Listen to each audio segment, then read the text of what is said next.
Most business owners think that scaling means more people, more meetings, more things to manage. And for a while, that works. Revenue goes up when you push it, right? The team gets bigger, but they depend on you.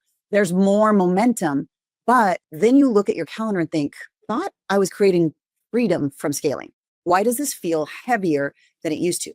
Like everything is on my shoulders. That was me. I had more support, more systems, more revenue than ever. And the business still needed me in every single important area and decision. And that's when I realized I'd fallen into what I now call the bigger job trap, right? The business was getting bigger, but I had just built a more complicated version of my old job around me. So today I want to help you see if that's happening in your business too, and what to do about it if it is. If we haven't met, my name is Dr. Shannon Irvin. I've been a business owner for over 20 years. I'm the author of the best-selling book, The 67-Day Year, and I help business owners build what I call self-scaling companies, businesses that can grow without the owner being pulled in every direction, every Slack thread, every fire, and every decision. So have you ever had a season where everything worked on paper, right? Looked good. The team looked good, revenue was strong, clients were happy. But behind the scenes, your calendar was wall to wall. If you took a day off, deals stalled, sales stopped, decisions waited. And every quick gut check and exception still needed you. The realization here is I hadn't built a self-scaling business.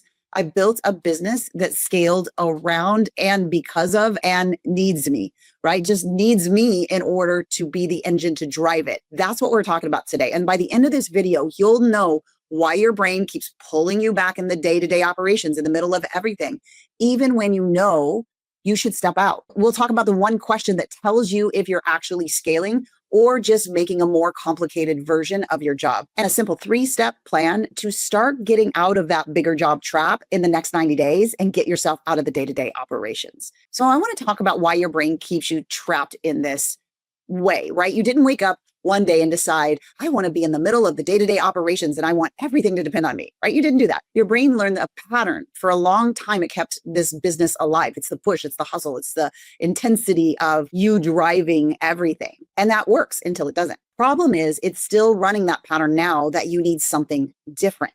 That's what we're going to be talking about today. Okay, let's talk about patterns. So reason number one, your brain repeats what worked in the early days, right? Think about it. You jumped into every client fire, every sales call, every we don't know what to do or could you just decide moment, right? And when something broke, what happened? You fixed it at 10 p.m. because there was no one else and it was your business. It was your baby, right? Every time that worked, your brain recorded, when I'm in the middle, we survive and thrive. When I push harder, we grow.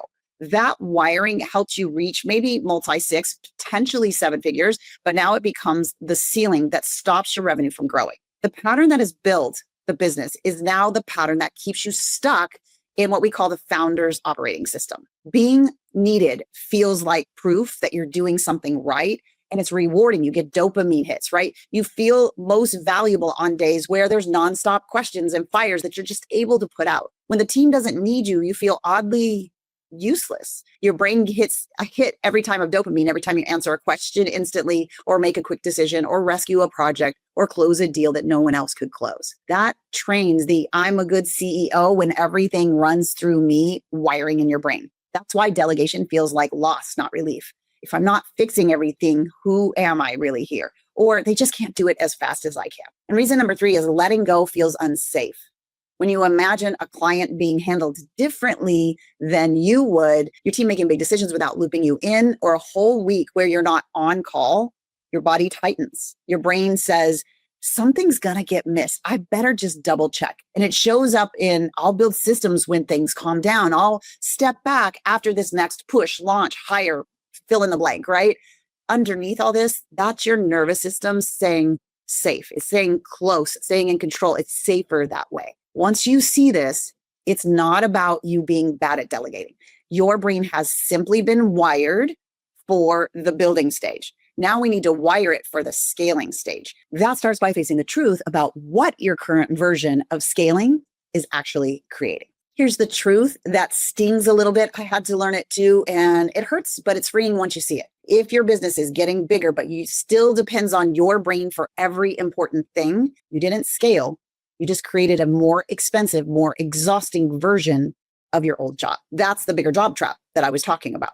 Being needed feels like a win, right? So here are three truths. Truth number one is scaling is not doing more. It's not more offers. It's not more launches. It's not more meetings. It's not more people reporting directly to you, right? It is, as revenue grows, the business needs less of me, not more. Here's an example of what that looks like. You add a new offer, revenue goes up, your hours go up with it. That's bigger. That's not scaled. It's exactly where I was when I went from launch to launch to launch to launch.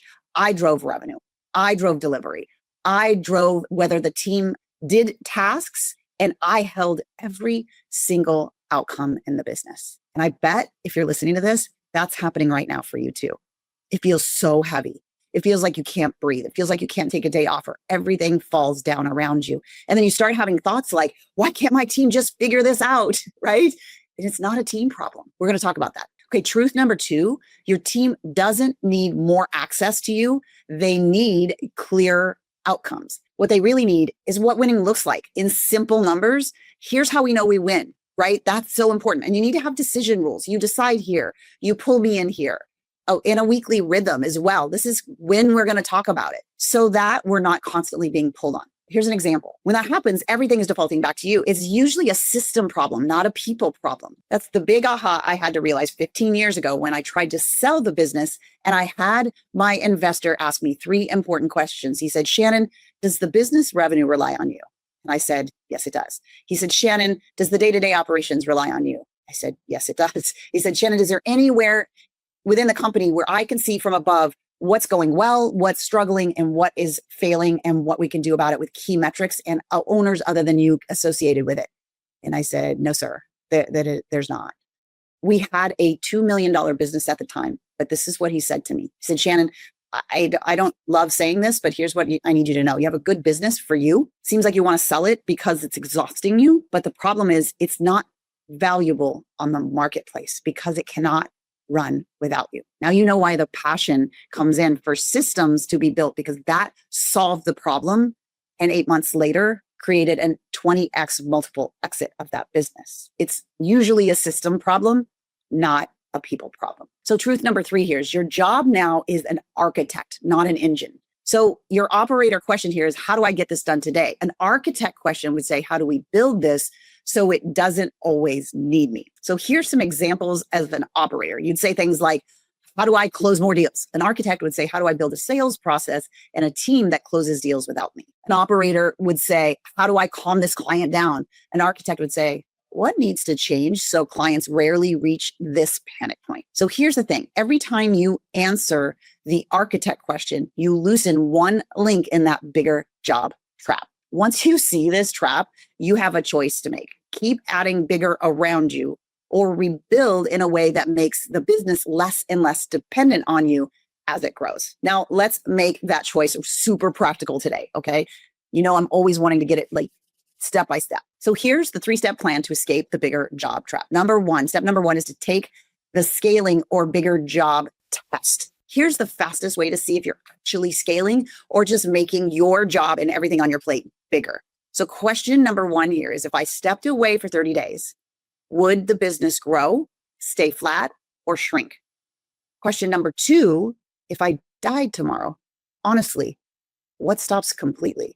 Ugh, this was a hard one for me. So anything that stops when you're gone is pure dependency. Let's do a quick little exercise here. Grab a sheet of paper and list every decision that requires you personally. Pricing, deals, hiring, firing, approving, spending, key client escalations, content decisions, sales exceptions, etc. Now, this is your dependency map. The more honest it is, the more useful it will be for you. So seeing that list on paper is usually the first time you can see exactly how the business is still built around you. This is so eye-opening. You cannot change what you cannot or refuse to see.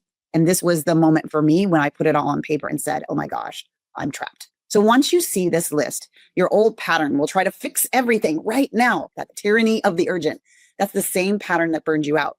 We're not going to do that. All right. So here's what we are going to do. We're going to choose one decision category to shift off your plate. For example, maybe it's refunds, maybe it's first line client issue, maybe it's scheduling, maybe it's content approvals.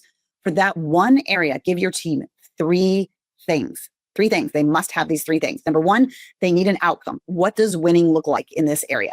So an example of that is resolve 90% of refund requests within 48 hours while keeping lifetime value high. Some guardrails here, some non-negotiables. That's number two. So example here is we never blame the client. We don't approve refunds above X without checking with me. That means beyond it, they have it.